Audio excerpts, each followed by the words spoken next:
Alors là, je vous montre un trait que vous n'avez pas encore vu. Donc je viens de le faire. Vous n'avez pas vu comment je l'ai fait.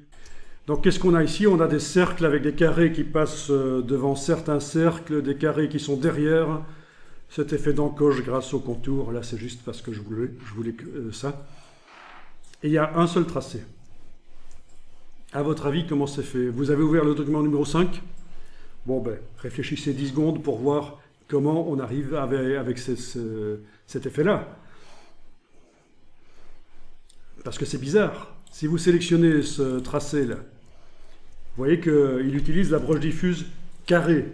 Mais comment ça se fait qu'il y a aussi des ronds dedans, alors? Comment ça se fait qu'il y a des ronds sur ce trait alors que ça utilise la broche diffuse carrée? Bonne question. Il n'y a pas deux traits à cet endroit-là, il n'y en a qu'un seul. D'ailleurs, la preuve, c'est que si je sélectionne et je prends le crayon, je vais pouvoir le modifier. Voilà. Il n'y a qu'un seul trait.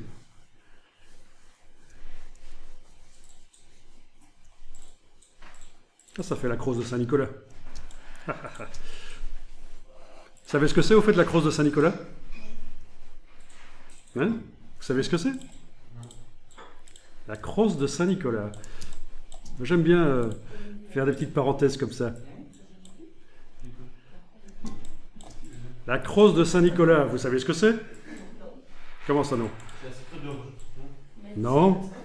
Ah, vous ne savez pas ce que c'est en fait? Non.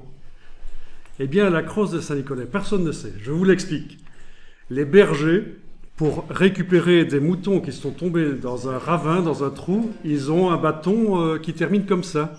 Et ils font passer le cou du mouton dans l'anneau et ils soulèvent.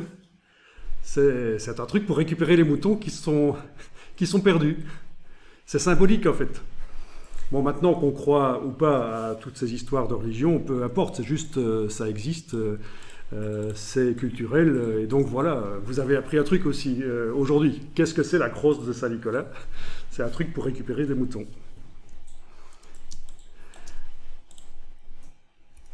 Ok, ben ça ne nous explique toujours pas comment ça a été fait ça.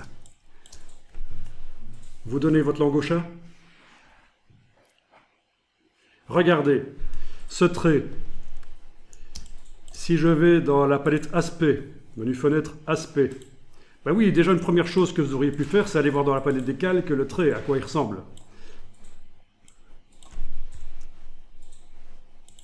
Voilà, il est là. Il a une petite cible grise qui indique que sur le trait, il y a quelque chose qui se passe dans la palette aspect. Palette aspect, menu fenêtre aspect. Et qu'est-ce que vous trouvez là? En fait, vous trouvez 3 contours qui sont mis sur le tracé. Ouais, c'est là qu'il ne faut pas commencer à confondre au niveau de vos vocabulaire. Le tracé vectoriel, c'est un tracé, et le contour, c'est quelque chose qu'on ajoute sur le tracé. Donc en anglais, vous avez le tracé, c'est le path, et le contour, c'est le stroke. Voilà, donc il y a 3 contours qu'on peut même désactiver. Et voilà. Et ça a même été stocké sous forme de style graphique. Voilà, alors pour donner cet effet d'entremêlement, il y a juste eu la même broche diffuse qui est mise sur le contour du dessus et sur le contour du dessous, c'est la même broche. Ça aurait pu être une différente, hein, on aurait pu avoir des carrés différents au-dessus et en dessous, et au milieu c'est des cercles. Voilà.